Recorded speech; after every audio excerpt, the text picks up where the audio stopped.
മോദിയുടെ കാര്യങ്ങൾ പ്രവചനാതീതമാണ്. മോദി എന്തു ചെയ്യും, എന്തു പറയും, ഇതൊന്നും ആർക്കും മുൻകൂട്ടി പറയാൻ പറ്റില്ല. നമുക്കറിയാം, ഓപ്പറേഷൻ സിന്ദൂർ നടക്കുന്ന അന്ന് പകൽ മുഴുവൻ മോദിക്ക് പരിപാടികളായിരുന്നു. എത്രയോ 4-5 പൊതുപരിപാടികൾ. അവിടെയൊക്കെ തമാശ പറഞ്ഞുമൊക്കെ മോദി ചിരിച്ചു, അക്ഷോഭ്യനായി നിന്നു. അന്ന് രാത്രിയിൽ നടക്കുന്ന ഓപ്പറേഷനെക്കുറിച്ച് തീരുമാനമെടുത്ത് അതിന് ഉത്തരവ് കൊടുത്തിട്ടാണ് മോദി തമാശ പറഞ്ഞ്, രാഷ്ട്രീയം പറഞ്ഞ് ജനങ്ങളെ കണ്ട് നീങ്ങിയത്. അപ്പോൾ അതുപോലെയാണ് ഇപ്പോൾ നമ്മൾ കേട്ടിട്ടുണ്ട്, വടക്കേ ഇന്ത്യയിൽ മൂഷികർക്ക് വേണ്ടി, എലികൾക്ക് വേണ്ടി ഒരു ക്ഷേത്രമുണ്ട്. അതൊക്കെ വാർത്ത മുമ്പേ വന്നിട്ടുള്ളതാണ്. ഇപ്പോൾ ദാ മോദി ആ എലികളുടെ അമ്പലത്തിൽ പോയിരിക്കുന്നു. ഈ എലികളുടെ അമ്പലത്തിൽ പോകുക വഴി മോദി എന്ത് സന്ദേശമാണ് നൽകുന്നത്? ഈ എലികളുടെ ക്ഷേത്രം പട്ടാളവുമായി ബന്ധമുള്ളൊരു ക്ഷേത്രമാണ്. അത് ഈ കഥ പറഞ്ഞ് വരുമ്പോൾ അവസാനം പറയാം. എലിയുടെ ക്ഷേത്രം എങ്ങനെയാണ് എലികൾക്ക് പ്രിയപ്പെട്ടതാവുന്നത്, എലികൾ എങ്ങനെയാണ് ഈ ഭക്തർക്ക് പ്രിയപ്പെട്ടതാവുന്നത് എന്നൊക്കെയുള്ളത് വിഷയമാണല്ലോ. എലികളെ ആളുകൾ പേടിക്കും, അസുഖം വരും ഇല്ലേ, വീട്ടിൽ കണ്ടാൽ തന്നെ എങ്ങനെയെങ്കിലും തല്ലിക്കൊല്ലാം എന്ന് വിചാരിക്കും. പക്ഷെ ഇവിടെ അങ്ങനെയല്ല. അതെന്തുകൊണ്ട് വന്നു? അതെവിടെയാണ്? വ്യാഴാഴ്ച ബിക്കാനീറിലാണ്, രാജസ്ഥാനിൽ ബിക്കാനീർ മരുഭൂമിയുടെ അവിടെ. അപ്പൊ വ്യാഴാഴ്ചയാണ് മോദി അവിടെ പോയത്. ഈ ബിക്കാനീറിലാണ് മുമ്പ് സർദാർ KM പണിക്കരെ ദിവാനൊക്കെ ആയിരുന്നത്, ബിക്കാനീർ രാജാവിൻ്റെ. അപ്പോൾ വ്യാഴാഴ്ച മോദി ബിക്കാനീറിൽ പോയി. ബിക്കാനീറിൽ നഗരത്തിൽ നിന്ന് 30 കിലോമീറ്റർ അകലെ ദേശ്നോക്ക് എന്ന് പറഞ്ഞ സ്ഥലത്താണ് കർണിമാതാ ക്ഷേത്രം. ശരിക്കും കർണിമാതാ ക്ഷേത്രം ആണത്. ഒരു സന്യാസിനിക്ക് ഓർമ്മയിൽ പണിത ക്ഷേത്രമാണ്, എലികളുടെ അമ്പലമല്ല. അല്ല, അവരുടെ ക്ഷേത്രമാണ്. പക്ഷേ എലികളുമായിട്ട് ബന്ധം വരുന്നുണ്ട്. ആയിരക്കണക്കിന് കബാസ് എന്നാണ് എലികൾക്ക് പറയുന്നത്, അവിടെ ഉണ്ട്. അതിൻ്റെ എണ്ണ അങ്ങനെ ക്രമാതീതമായിട്ട് ഉയരാറൊന്നുമില്ലെന്നാണ് പറയുന്നത്. ഒരു കൃത്യമായിട്ട് ഒരളവുണ്ട്. അതുങ്ങൾ അവിടം വിട്ട് പോകാറുമില്ല, ജനസംഖ്യ അതിൻ്റെ ഏതാണ്ട് മാനേജ് ചെയ്യും. അതിനെ പവിത്രമായിട്ട് കരുതുന്നു എലികളെ. ആ എലികളെയൊക്കെ ഒരു സംരക്ഷിക്കുകയും ചെയ്യുന്നുണ്ട് ഈ അമ്പലവുമായി ബന്ധപ്പെട്ട ആളുകൾ. കർണിമാത എന്ന് പറയുന്നത് 14-15 നൂറ്റാണ്ടുകളിലായിട്ട് ജീവിച്ച സന്യാസിനിയാണ്. റിദ്ധി കൻവാർ, റിദ്ധി ബായ് എന്നൊക്കെയായിരുന്നു അവരുടെ സന്യാസിനി ആകുന്നതിന് മുമ്പുള്ള പേരുകൾ. 1387 അവർ ഏതാണ്ട് ആ കാലത്തൊക്കെ ജനിക്കുന്നുണ്ട് എന്ന് കരുതുന്നു. ദേശ്നോക്കിൽ നിന്ന് 100 കിലോമീറ്റർ അകലെ ഫലോഡിക്കടുത്ത് സുബാഭിൽ ആയിരുന്നു അവരുടെ ഗ്രാമം, വീട് ഒക്കെ. എന്ന് പറയുമ്പോൾ ഈ ക്ഷേത്രം നിൽക്കുന്ന സ്ഥലത്ത് നിന്ന് 100 കിലോമീറ്റർ അപ്പുറത്തായിരുന്നു വീട്. ഈ അവിടുത്തെ ഈ സമുദായത്തിൻ്റെ ഒരു പേരാണ് ചാരൻ എന്നുള്ളത്. ചാരൻ സമുദായം. ആ സമുദായത്തിൽപ്പെട്ട അവർ സവർണരൊന്നുമല്ല, അവർണ വിഭാഗത്തിൽപ്പെടുന്നവരാണ് ചാരൻ കുടുംബം. ഈ ഗായകരാണ് അവർ. നമ്മളിവിടെ സ്തുതിപാഠകർ എന്നൊക്കെ പറയില്ലേ, സത്യത്തിൽ മുമ്പുണ്ടായിരുന്ന വാചകം വൈതാളികർ എന്നൊക്കെ ഉണ്ട്. അത് പിന്നെ ഇവരെ ഇപ്പൊ രാഷ്ട്രീയത്തിൽ വന്നപ്പോൾ ചീത്തപ്പേരായിട്ട് ആയിപ്പോയി. അപ്പോൾ അങ്ങനെ രാജാവിൻ്റെയും ഒക്കെ ഗായകരായിട്ട് അവരുടെ ചരിത്രമൊക്കെ പാടി നടക്കുന്ന, ഇവിടെ വടക്കൻ പാട്ടിലൊക്കെ ഇല്ലേ ഈ പാടി നടക്കുന്നവരുമൊക്കെ പാണന്മാർ. അതെ. അപ്പോൾ അങ്ങനെ ഉള്ള ഒരു സമുദായത്തിൽപ്പെട്ട അംഗമാണ് അവർ. അമ്മയുടെ ഗർഭപാത്രത്തിൽ 21 മാസം ഉണ്ടായിരുന്നു എന്നാണ് ഐതിഹ്യം. അപ്പോൾ ദുർഗ പ്രവചിച്ചിരുന്നു എന്ന്. ഇത്രയും കാലമൊക്കെ ഉണ്ടാവും. അമ്മയുടെ സ്വപ്നത്തിൽ വന്നിട്ട് ദുർഗ പ്രവചിച്ചിരുന്നു, ഇത്രയും കാലമൊക്കെ ഉണ്ടാവും, അവൾ വളരെ അറിയപ്പെടും, ഒരുപാട് ഇന്ദ്രജാലങ്ങളൊക്കെ കാണിക്കും എന്നൊക്കെ ദുർഗ അമ്മയെ ബോധ്യപ്പെടുത്തിയിരുന്നു. അതുകൊണ്ട് 21 മാസം എന്നുള്ളത് അവരൊരു കാര്യമാക്കി എടുത്തില്ല. അപ്പോൾ കർണിമാത ചരിത എന്ന് പറഞ്ഞ പുസ്തകമൊക്കെ ഉണ്ട്. പക്ഷെ എല്ലാത്തിലും കൂടുതലും ഈ ഐതിഹ്യമായിട്ട് ബന്ധപ്പെട്ടതാണ്. ഈ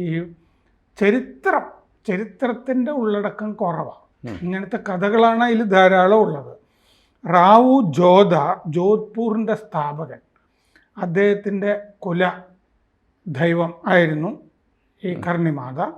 റാവു ബിക്കാനീർ സ്ഥാപകൻ റാവു ബിക്കാജി, അദ്ദേഹത്തിൻ്റെ കുലദൈവമായിട്ടാണ് കരുതിയിരുന്നത്. രണ്ടുപേരെയും ഈ കർണിമാത സഹായിച്ചിരുന്നു എന്ന് ചരിത്രത്തിൽ പറയുന്നുണ്ട്.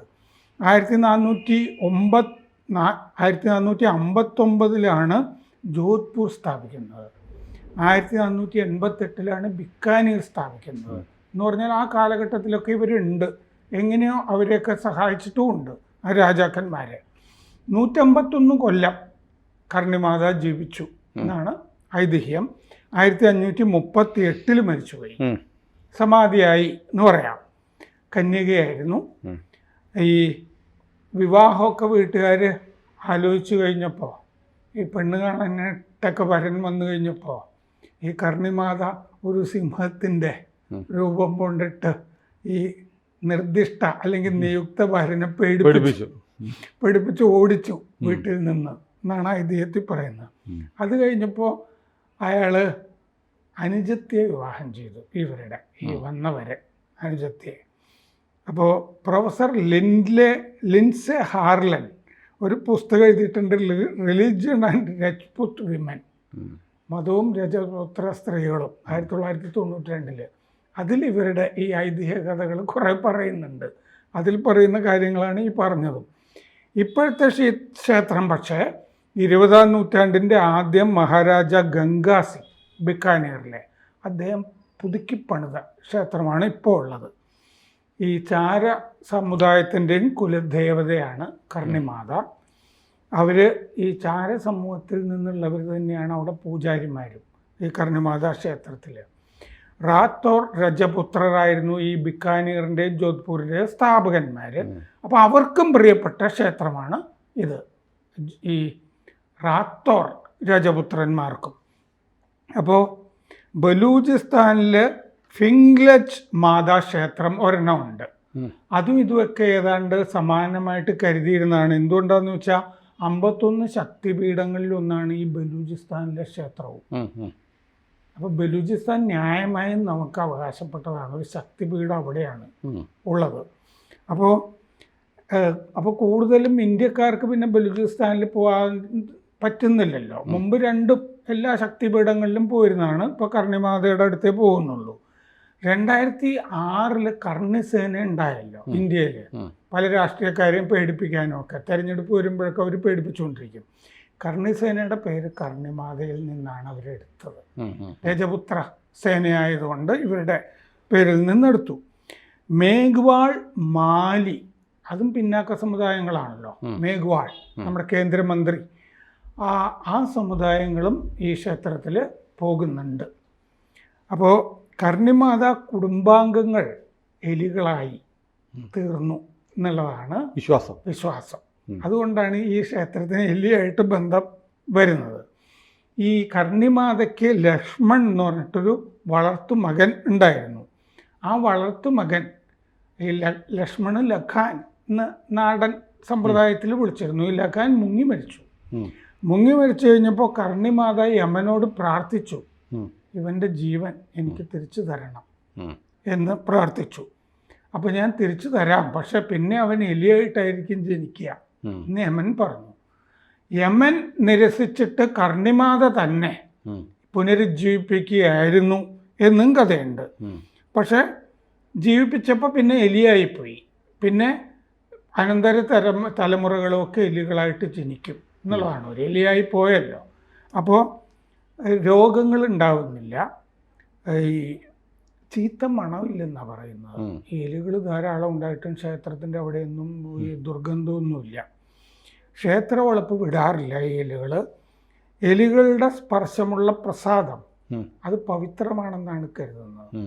പ്രത്യേകിച്ച് അവിടെയുള്ള വെള്ള എലികളെയൊക്കെ സ്പർശിച്ചു കഴിഞ്ഞാൽ ഐശ്വര്യം ഉണ്ടാവും എന്നും വിശ്വാസമുണ്ട്. അപ്പോൾ കർണിമാതയുടെ കുടുംബാംഗങ്ങൾ തന്നെയാണ് എലികളായത് എന്നുള്ളതാണ് വിശ്വാസം. ഇതിന് ഈ പട്ടാള ബന്ധം, ഇപ്പോൾ എലി ക്ഷേത്രത്തിൽ പോയത് എന്തോ ഒക്കെ ഉപദേശമുള്ളതുകൊണ്ടാണെന്നാണ് ഞാൻ ഊഹിക്കുന്നത്. കാരണം ഓപ്പറേഷൻ സിന്ദൂർ കഴിഞ്ഞതാണല്ലോ. ചിലപ്പോൾ നേരത്തെ പ്രാർത്ഥനയുണ്ടോ എന്നൊന്നും അറിയില്ല. പട്ടാള ബന്ധമുള്ള ക്ഷേത്രമാണ്. എന്തുകൊണ്ട്? ബിക്കാനീറിലെ പട്ടാളമായിരുന്നു ഈ കർണി ബറ്റാലിയൻ, സാധുൽ ഇൻഫൻട്രി, ഡങ്കാർ ലാൻസേഴ്സ് എന്ന് പറയുന്ന പട്ടാളങ്ങളൊക്കെ. ഈ പട്ടാളമൊക്കെ പിന്നീട് നമ്മുടെ പട്ടാളമായിട്ട് മാറുന്നുണ്ട്. അതായത് ഇന്ത്യൻ പട്ടാളമായിട്ട് ലയിച്ച് ചേരുന്നുണ്ട്. ഈ അവിടെ തന്നെ ഉണ്ടായിരുന്ന വിജയ് ബാറ്ററി, ഗംഗ റിസാല, സാദുൾ, കർണി ഈ ബറ്റാലിയൻ, ഇതൊക്കെ 19 രജ്പുത് ബറ്റാലിയനായിട്ട് മാറി. ഇപ്പോൾ ഉള്ള 19th രജ്പുത് ബറ്റാലിയൻ. അതുപോലെ വിജയ് എന്ന് പറഞ്ഞ ബാറ്ററി, വിജയ് ബാറ്ററി എന്ന് പറയുന്ന റെജിമെൻറ്റ് 41 ഫീൽഡ് റെജിമെൻ്റായിട്ട് മാറി നമ്മുടെ പട്ടാളത്തിൻ്റെ. അങ്ങനെ മാറിക്കഴിഞ്ഞപ്പോൾ പഴയ രീതി അനുസരിച്ചിട്ട് 19 രജ്പുത് ബറ്റാലിയൻ്റെ കമാൻഡറായിട്ട് ഒരാൾ ചുമതലയെടുക്കുക എന്നിരിക്കട്ടെ. ഒരു കമാൻഡർ പോയി പുതിയ കമാൻഡർ വരുമല്ലോ, മേധാവി. അദ്ദേഹം ഈ എലികളുടെ ക്ഷേത്രത്തിൽ പോയി പ്രാർത്ഥിച്ച ശേഷമേ ചുമതല ഏറ്റെടുക്കാറുള്ളൂ. മുമ്പ് ബിക്കാനീറിലെ പട്ടാള മേധാവികൾ ചെയ്തിരുന്നത് പോലെ. പിന്നെ നവരാത്രിക്ക് ഈ ബറ്റാലിയൻ്റെ ഓഫീസർമാർ ഈ ക്ഷേത്രത്തിൽ, ഭദ്രകാളിയുടെ അവതാരമായിരുന്നു കർണിമാത എന്നാണ് വിശ്വാസം, നവരാത്രിക്ക് അവർ പോയി പ്രത്യേക പൂജകളൊക്കെ ചെയ്യാറുമുണ്ട്. അപ്പം പട്ടാളവുമായിട്ടൊരു വലിയ ബന്ധം ഈ എലികളുടെ ക്ഷേത്രത്തിന് കിടക്കുന്നു. അപ്പോൾ ഏതായാലും മോദി അവിടെ പോയത് തെരഞ്ഞു പിടിച്ച് പ്രത്യേക ഏതെങ്കിലും ഉപദേശങ്ങളുടെ ഭാഗമായിട്ട് പോയതായിരിക്കാം. ഈ ഓപ്പറേഷൻ സിന്ദൂറിൻ്റെ വിജയവുമായിട്ട് ബന്ധപ്പെട്ടതാകാനാണ് സാധ്യത. പട്ടാളവുമായിട്ട് ഒരു നിതാന്ത ബന്ധമുള്ള ക്ഷേത്രമാണ്. ഒന്നും കാണാതെ മോദി ഒന്നും ചെയ്യില്ല. കൂടുതൽ വാർത്തകളും വിശേഷങ്ങളും നിങ്ങളിലേക്ക് എത്താൻ ABC മലയാളം സബ്സ്ക്രൈബ് ചെയ്യുക, ബെൽ ബട്ടണും അമർത്തുക.